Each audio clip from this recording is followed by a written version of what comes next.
Le service de conciergerie, c'est un service qui consiste à rendre service aux entreprises ou aux particuliers qui n'ont pas le temps de réaliser une tâche spécifique. C'est un service, c'est un business qui est vraiment en poupe en Europe, aux États-Unis également et aussi en Afrique. Mais aujourd'hui, on va parler de la conciergerie pour les meublés. Je vais vous expliquer comment est-ce que ça va se passer, comment mettre sur pied ce business-là. Pour qui est-ce que c'est porteur? Qui peut mettre sur pied ce business? Comment rassurer votre clientèle? Comment même trouver votre clientèle? Si c'est la première fois que vous me voyez, je suis Elodie Onana. Je suis web entrepreneur et depuis 2019, je vous accompagne à vous lancer dans le business en ligne avec la Turquie, dans le business en ligne avec la Chine. Je vous accompagne à utiliser Internet pour commencer votre business. Alors, parlons de votre business de conciergerie que vous voulez mettre sur pied.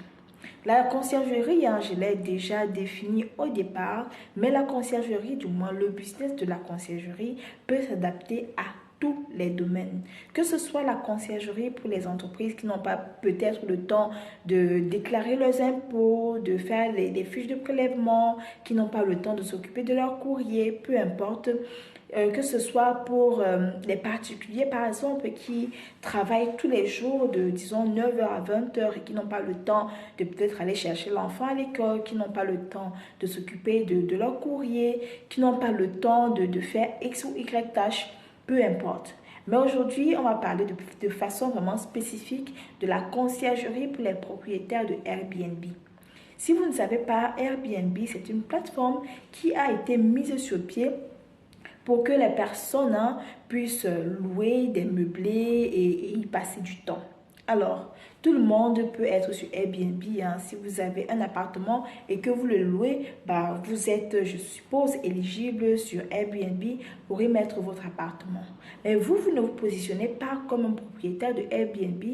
Vous vous positionnez comme un partenaire qui va travailler avec les propriétaires de Airbnb. Si vous êtes au Cameroun, on va commencer avec les propriétaires de Airbnb au Cameroun. Quels sont les services? C'est comme ça qu'il faudrait réfléchir et faire la psychologie inversée. Quels sont les services que vous pouvez proposer à un propriétaire de Airbnb? On va essayer, même pas essayer, on va en lister 3. Le premier service, vous pouvez vous positionner comme une personne qui accueille les clients de cette propriétaire de Airbnb et les faire rentrer dans la maison. Vous allez peut-être vous dire que non, le propriétaire de Airbnb a les membres de la famille et tout. Je vous assure que vous pouvez avoir des membres de la famille, mais ces membres de la famille-là sont les personnes qui font que votre activité tombe complètement. Donc, premier service que vous pouvez proposer dans votre service de conciergerie, c'est de faire entrer et de faire également partir les clients du Airbnb. Après, les clients vont payer directement chez le propriétaire. Votre tâche consistera uniquement à accueillir peut-être les personnes à l'aéroport. Ça aussi, ça peut être dans le service de conciergerie. Donc, accueillir les personnes à l'aéroport, aller les déposer à l'appartement. Si elles ont besoin de courses pendant leur séjour, vous pouvez aussi intervenir pour leur proposer des courses. Et lorsqu'elles partent, vous pouvez aller chercher les clés ou alors vous assurer que les personnes ont tout laissé OK et faire le rapport au propriétaire de Airbnb. Ça, c'est un service que vous pouvez proposer. Le deuxième service que vous pouvez proposer dans votre service de conciergerie pour les Airbnb, c'est le nettoyage de l'appartement, que ce soit avant que les personnes n'arrivent, ailleurs même, parce que si l'appartement est resté fermé pendant 2 semaines, 3 semaines, qu'il n'y a pas eu de clients et que c'est resté fermé comme ça va sentir l'enfermé. Et donc, vous pouvez proposer aussi le service de nettoyage de Airbnb, que ce soit avant ou après le départ des clients. Ça aussi, c'est un service que vous pouvez proposer. À ce moment-là, vous pouvez être soit la personne qui nettoie ou alors sous-traiter le service de nettoyage avec une autre entreprise de nettoyage professionnel. Parce que je vous assure que j'ai vu la différence entre le nettoyage qu'on fait nous-mêmes à la maison et le nettoyage professionnel que les entreprises vont faire. Donc ça, c'est un deuxième service de conciergerie que vous pouvez proposer. Le troisième service de conciergerie que vous pouvez proposer, c'est de faire les courses pour les personnes qui sont dans l'appartement. Ça peut être des personnes qui sont venues de l'étranger, qui ne savent pas comment ça se passe, qui ne savent peut-être pas parler la langue, ça aussi c'est possible. Ça peut être des Chinois qui sont venus au Cameroun pour le business ou alors en Côte d'Ivoire pour le business et ils ne parlent pas du tout français. Et au Cameroun, on sait que Douala, Yaoundé, si c'est là-bas que l'appartement se trouve, généralement les gens parlent plus français là-bas. Et donc, ils ne savent pas comment ça se passe et ils ont besoin d'une personne qui va faire les courses.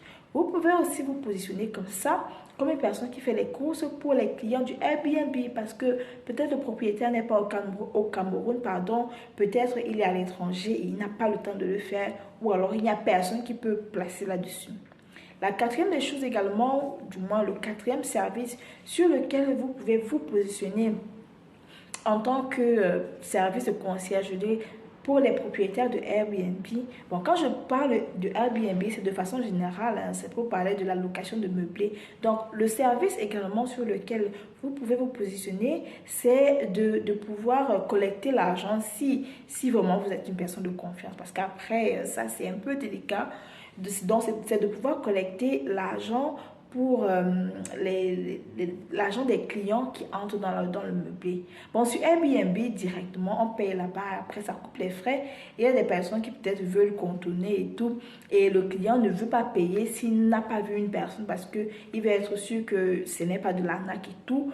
Et vous pouvez vous positionner comme une personne qui récupère l'argent de la location meublée pour ces jours-là et vous envoyez ensuite au propriétaire.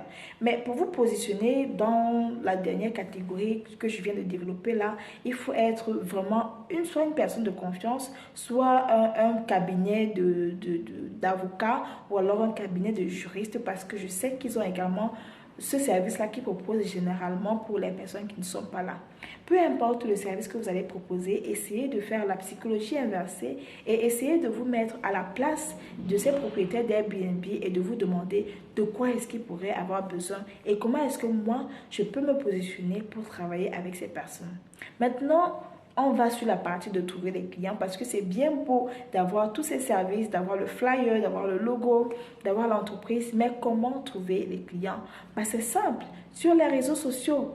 Vous pouvez les trouver avec les mots-clés, vous pouvez les trouver avec le mot-clé meublé, recherche de meublé. Vous pouvez même les trouver sur Airbnb et leur faire une belle offre vraiment professionnelle et essayer de voir comment est-ce que la collaboration peut avancer.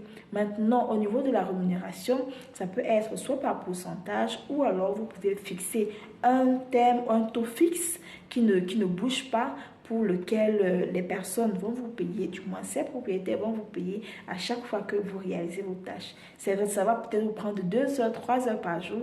Vous faites votre tâche chez le propriétaire du Airbnb. Après, vous vaquez à d'autres occupations et vous avez votre argent. C'est flexible, ça rapporte de l'argent, c'est intéressant et pour le propriétaire et pour vous. Nous sommes parvenus à la fin de la vidéo, les boss. Dites-moi si c'est quelque chose que vous faites déjà, si c'est une chose à laquelle vous avez pensé, si c'est un business que vous auriez aimé mettre sur pied. En tout cas, moi, je suis là pour vous aider à mettre sur pied votre idée de business et surtout à utiliser Internet pour vous lancer. N'hésitez pas de vous abonner à ma chaîne YouTube Elodie Onana ainsi qu'à ma page Facebook Les Histoires qui vous parlent. Vous ne pouvez rien rater de mon actualité. À bientôt les boss.